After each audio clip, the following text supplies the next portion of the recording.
Hello guys, how's it going? My name is Darren, and I do apologize for the footage that I used in this one. I decided to take the livestream footage and use it in this video, mainly because this livestream footage probably has the best example of the farm that rogues are able to do right now when it comes to the rogue artifact weapon skin.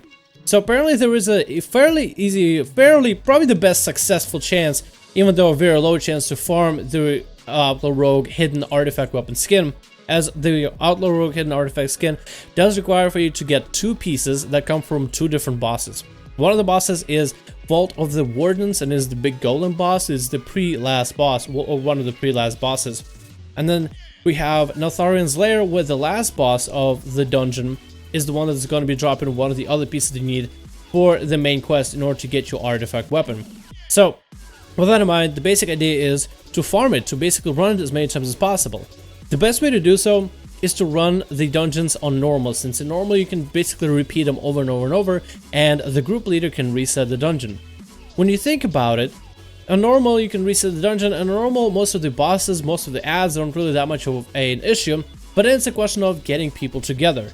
So we might think, okay, maybe if I get a healer friend, maybe if I get a tank friend, and we can just run this on normal a couple times, then we might be able to get the piece, but you can actually just do this as a 5-man rogue group.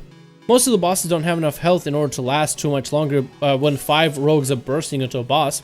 And if you are, for whatever reason, the threat target, when you are getting aggro from the boss, you just need to pop your defensives. Most of the bosses on the Legion dungeons are physical attackers. So as long as you have your parry available, then you should be able to last against the boss for at least 10 seconds. Once things get low, you can vanish and drop all of your aggro, and then another rogue will take the aggro, and they can use parry of their own. And you do so, and you have basically at least 50 seconds guarantee, almost a minute guarantee, that the boss will not be able to touch anybody, besides the mechanics like lasers and fire on the ground and whatever. So it's actually very possible, since all the rogues need their weapon, and you want to get as many rogues as possible so more rogues can have a chance to get the weapon. You don't want to get any of your friends that are healers or DPS involved, because maybe they're doing their own thing. So to be able to do this as a 5-man rogue group was actually very interesting, and it's almost felt like Blizzard intended for this to happen. So the best way to do this is to play an Outlaw Rogue because of grapple and hook, and you should be talented in grapple and hook in order to be able to get around these zones the fastest. The faster you can do the dungeon, the more chances you can have to run it. And I decided to go to bed at one point and decided to stop doing the farm, because I could do it a whole night, but I do want to wake up in the morning and have a productive day, have a productive afternoon, and be able to get some things done. So I decided that we do want to get this as fast as quickly done. I didn't run grapple and hook for this one, and I kind of wish I did, because then I'd be able to get around much faster. With Vault of the Wardens being probably one of the slower dungeons due to its elevator mechanics, elevator having a specific timer, the bosses being kind of slow because of their mechanics, where you just basically have to waste a little bit of time in order to wait out the boss mechanics, and just overall the design of the Vault of the Wardens with the whole elevator, where you have to drop down and you have to walk all the way back up, compared to Neltharian's Lair, where you can just ask an NPC to teleport you out, run back in, run to the end, kill the boss, teleport out, run back in, run to the end. Another thing you might want to bring for these is the Goblin Glider, which is very helpful in certain cases, and basically you'll be able to glide through certain areas. It is definitely more useful in Neltharian's Lair, but in Vault of the Wardens you can find some pieces where you can do it. And it's a very just interesting experience to be able to do a dungeon as an all-rogue team and not have to rely on healers or tanks. Almost like as if Blizzard intended for this to work out the way it did. When you think about it, none of the ads in Vault of the Wardens or Neltharian's Lair are really anti-rogues. None of them are really looking out for rogues or anything. So it's fairly easy to get around the ads. I mean, as long as you just don't pull them, as long as you use the saps properly and distract when you're trying to distract the bunches of groups together, you can do this dungeon just fine as a 5-man rogue group. I just thought it was super interesting, and I just had to share with you guys.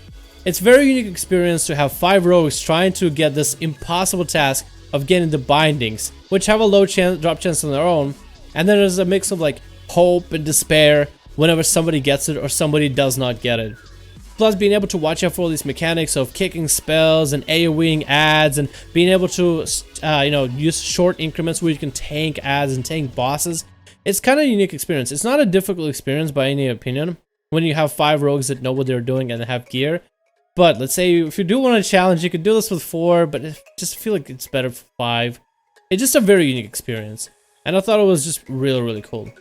There's almost like a little bit of this band of brothers kind of thing that rogues are feeling when you do this. At least that's how I felt. When you have a bunch of other rogues that are really trying to get the bindings for the hidden artifact skin, just grinding the bosses, just having this like little bit of communications of synergy as a group, swapping from, you know, the aggro from boss to boss. It was very interesting, and I quite enjoyed it. And this is something I actually have fun farming. This is something that rogues are going to have to farm for a while, and if you're just a lucky SOB, you'll be able to get your bindings faster than everybody else. But if you're like me, then you'll be in here for a while, going from group to group, finding people to play with. So it's kind of cool, because when you think about it, rogues haven't really, I feel like rogues haven't really had that many team play kind of like events happen for them. At least nothing I've seen in the past, and I played through expansions of Cataclysm, I played through expansion of MOP, and through Warlords, and now Legion. The only time I could see rogues do something together is maybe do some random scrims as 2v2. But even then, there was some better comms that could be run. When you did dungeons, having like too many rogues, which is like, you could, but why would you when you can get a mage or a death knight or some other hard-hitting class? And it was just like, I never really seen like some kind of an event that puts rogues or like even outlaw rogues together like this. Could have been any spec of rogues. So it was just a very unique experience, and I guess I just had to share that with you guys. I really enjoyed it. Now, for the actual farming, you are probably not going to get this done on your first try. This actually took me a couple tries. The guys I was in a group with, they said that Neltharion's lair for them worked out to be easier, as you could run the dungeon faster, and they were able to get a piece of their bindings on their own just that much quicker. I guess it's completely RNG. But then this one, some of the guys were farming this for about 83 attempts, other guys were still farming at 20. And they even had one guy that came in, and it was his very first attempt, and he got the binding on his first try. So the bindings will take some time to farm. There's no guarantee whether you get bindings on normal, or high chance, let's say, on heroic, or even a high chance of mythic. So as far as we know, the best way to do it, and I guess the most guaranteed way to do this, as far as we know, for efficiency purposes, is to do this on normal as a 5-man rogue group. Not only are you able to get around the dungeon quicker, yeah, I think actually are quicker because you don't have a tank and a healer combination that kind of is slower. You're able to skip a lot of the ads as you're just basically just stealthing around them, sapping them, crowd controlling them, and not really reacting to the ads. And you have 5 rogues that are constantly bursting just about every single boss pull. As an Outlaw rogues, you also have a lot of AoE, which both of these dungeons do call for a little bit of AoE and a little bit of cleave.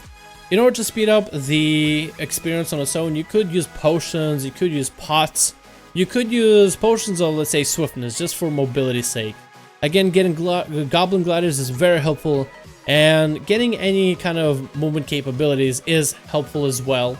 So the faster you can run this, the easier and the better it is. Again, the best way to get into this kind of farm is to just apply for a group, and if you are better prepared, be at the dungeon location from the start. Sometimes these groups will be able to summon you, sometimes they won't be, and if you are able to get yourself over there, and if you're nice and polite, most cases you won't have any issues with the other players. And as long as you're able to pull some DPS and watch what they're doing, if you have no idea what you're supposed to be doing, just watch what the other players are doing and then learn from them. Maybe they have some shortcuts in certain areas, maybe they use a goblin glider at this certain location, and as long as you learn these things and you are able to explain it to other rogues as the groups do shifts, as people drop in and drop out, then you'll be able to have successful groups and successful runs. Lastly, I wish everybody luck in getting the artifact weapon, whether you're running Neltharion's Lair or the Vault of the Wardens. I am probably going to take a break from running the Vault because I didn't really get anything amazing out of there. I am going to give Neltharion's Lair another go, but this is all we have right now for farming. And I just wanted to share this experience with you guys and basically share a little bit of the clips of how it is done. For the most part, it's fairly easy, and it takes a little bit of patience, a little bit of dedication. So hopefully you guys did enjoy this video. Let me know what you think in the comments below. And I would like to hear from you guys if you are going to be farming this weapon, or if you are going to sit out for this one, if maybe this might be too much farming. I have never really farmed something amazing in World of Warcraft in the past, as the previous expansions never really gave me like too much of a reason to farm some crazy item or some crazy legendary. But I really want to have Thunder Fury Blessed Blade of the Windseeker as my artifact skin, so I'm very much excited to be able to get that weapon without any kind of bugs or whatever, and show it off to everybody else and run around and just PvP with that weapon more than anything. I actually want this weapon more than a legendary, so hopefully this video helps you guys, I guess, see a little bit of what you should be doing or how you should be doing these fights, and hopefully this was a little bit of helpful advice for you guys. So be sure to be looking out in the LFG group for 5-man row groups. Just join, have fun, try to farm, be patient, and good luck to everybody. Thank you guys so much for watching. Hope you guys enjoy, and I'll see you guys in the next video.